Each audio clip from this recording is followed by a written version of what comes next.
clips of me first time trying some Assassination Rogue PvP in arenas in Legion in 2v2. Currently Assassination is a very strong spec, and in 2v2s it is one of the better specs of rogues to play, especially if you're playing with a Disc Priest. I got the idea from playing Assassination after watching a few YouTube videos and after watching the Legionals over in EU, the Legion Regionals, I got inspired to try some Assassination for arenas. And I was thinking do some 3s, but I feel like in 3s I would need more of the artifact weapon in order to be more viable. So I felt 2s would be the best place to go. I ended up finding a random restoration druid looking in LFG, and I just kind of went with it. Assassination is a very strong spec for 2v2 arenas, simply with the amount of burst that you're able to put out and amount of consistent pressure that you're able to keep up. If you play combat rogues back in World's Genre, then Assassination will feel very much close to home, as basically your job is no different. All you are is basically a damage bot. You train a singular target, you kick their casts, and that's it. You simply train them after they are out of cooldowns, and because of how much damage you deal, and because how potent all your cooldowns are together, especially once you fully built up your artifact weapon, then it gets really difficult to deal and manage Assassination Rogues for anybody else. I feel like Assassination Rogues are really good at killing healers, simply because of how much damage you have. If you can score a kick and a perfect stun, you can combo that together with a few cooldowns, then in most cases, if not get a cooldown out of the enemy or even a trinket, in most cases you'll simply just score a kill. So with a healer, I feel like Assassination does really well. I do feel like it is a bit specific, as I feel like not every healer can work well with Assassination. And I was going to make this video with just music in the background and show you guys some of the arena games, but I didn't get to record that many clips. There was a lot of corrupted clips, and that's due to the fact that I didn't have that much hard drive space left for the clips. So all I can do is show some of the ones that I've had and talk a little bit about them. So if you are planning to play Assassination in 2v2s in arenas, I want to, I guess, tell you some of the things you should know and should note when it comes to your strategy. First thing is, you should pick one singular target that you are going to train. And basically, you're not really going to do that many swaps as Assassination. You should pick one target that you're going to sit on and unload all of your bleeds onto them. You should also be running Venom Rush, because once you have, say you're playing against a double DPS or a DPS healer, and you're sitting on a healer, which in most cases you should be, and the DPS comes back to try to peel you. If let's say DPS stuns you and you live through the stun and you live through whatever setups they're trying to do, if you have extra comm points, throw your Rupture with a poison onto another target, because this way you'll be able to get a lot more energy. When enemies are split apart, they're actually benefiting for themselves. Mainly because if they're together, that means you're able to spread around Ruptures, that means you're able to get a ton more energy and overall more damage across the whole team.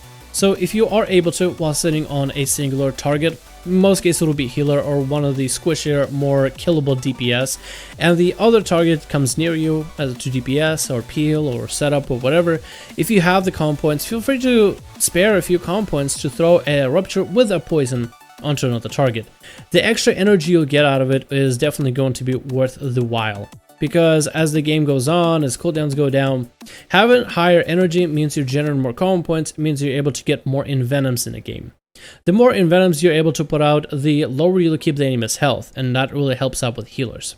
With healers, you're trying to line up a kidney with an exsanguinate after you have all your bleeds freshly put up and your artifact weapon lined up as well, if you want to deal the most amount of damage.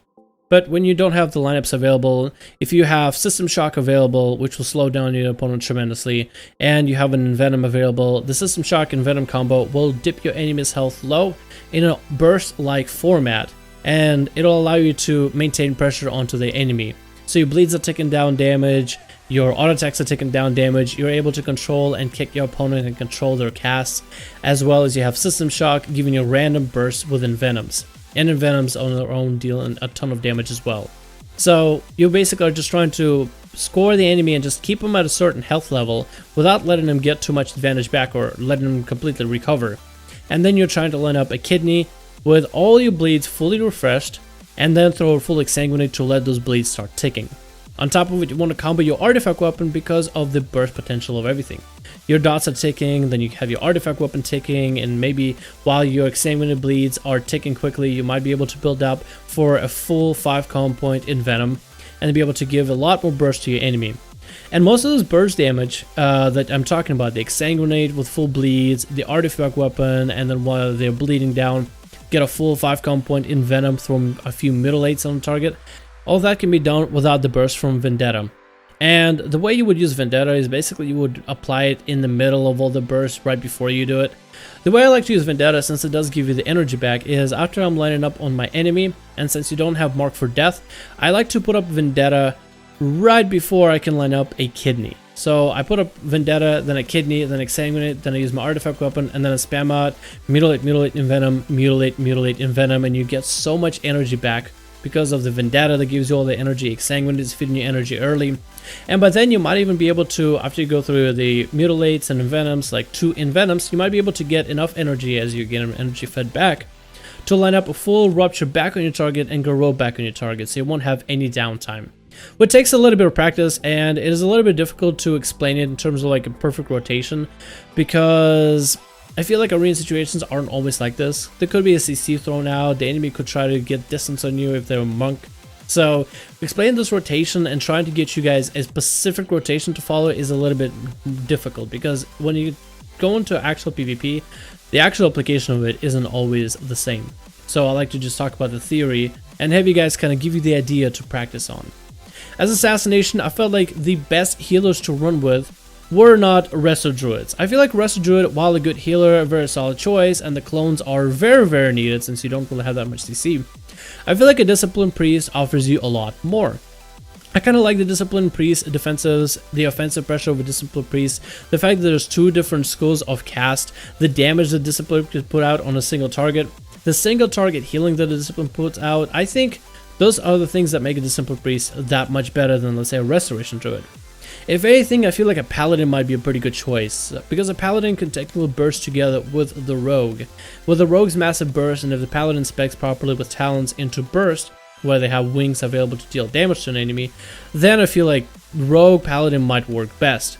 But I feel like all you need to do for a healer is to have a little bit of damage availability whenever you need it, a little bit of CC, and a lot of single target healing. Now, this is one other game right here that I had. This one was ridiculous. The Beastmastery Hunter and a Mistweaver Monk. The Mistweaver is literally all over the map. Not only does he have insane mobility, he's able to take off my bleeds so many times because of dwarf form. It was actually very, very annoying to deal with. The Hunter is constantly slowing me. The Monk is always running. The Monk is able to port to the Hunter's position at all times. So these guys are playing this game where they're literally stringing me along and kiting me around. It is literally the worst. So if you are looking at games and you're maybe thinking like, oh, Dalaran, you just got to sit on healers the whole time and track them down and train them down to the death. So how is it different if maybe you have a target that has a lot of mobility and is getting around? So here is an example of basically as Assassination, the only thing you can do is properly do your setups. Make sure you get a kidney with the exsanguinate with all your bleeds up before it, and an artifact weapon available. So you want to execute those things as quickly as you possibly can in order to let the bleeds roll. Whenever I am able to hit the Mistweaver, I am hitting the Mistweaver because I feel like he's just a better target to hit. Whenever I am not able to hit him, I am putting a lot of my pressure onto the Hunter. I'm not just swapping a single rupture onto the Hunter, and I'm not just going for, you know, maybe just a slow. I'm actually, if I have a kidney available, I will kidney the Hunter to put a bleed onto him so it'll give me more energy, and then I'll swap my attention and rotation onto the Mistweaver again. And what I'm trying to do is just hold down to my cooldowns until I know I'm in a good position. I probably shouldn't have chinkered at that point, but it is my very first time running this. But it didn't really matter, to be honest. The class ended up being a lot of fun. I actually enjoyed this kind of playstyle, and it's very simple. I'm not going to say it's easy because definitely will take practice and coordination with the healer, so it's nowhere close to easy. But it definitely is interesting, and it has the challenges of its own to pose. And look at this. This is the lineup that I was talking about. The perfect lineup with Vendetta and everything. The guy literally lived by the hair. So much damage in a short moment of time. I feel like this burst is actually better than that of Subtlety or an Outlaw Rogue combined together. The only spec that really is better for burst is Outlaw. But I don't know. I had a lot of fun playing Assass. It was an enjoyable experience, and it's something that everybody can do. Because of the way Assassination is, you don't really have that much CC, so focusing on CCing an enemy target is just not even in your rotation. It just shouldn't be even in your head. So in some ways, it's like, on one hand, yes, it doesn't really feel like that much of a rogue. It feels a little bit weird. It might feel a little bit wonky and awkward, but it is a valid way of playing. And if you're currently playing Assassination, I think pairing up with a healer and training down a single target is something you can do effectively. Then you definitely should be doing this in arenas. I found it a lot of fun. It's a simplistic amount of fun, and I actually enjoyed every single second of it. It reminded me a little bit of a combat rogue. But anyway, guys, thanks so much for watching. Hope you enjoyed. Let me know what you think about Assassination in arenas. Do you like this playstyle, or are you not really digging it? And I'll see you guys in the next video.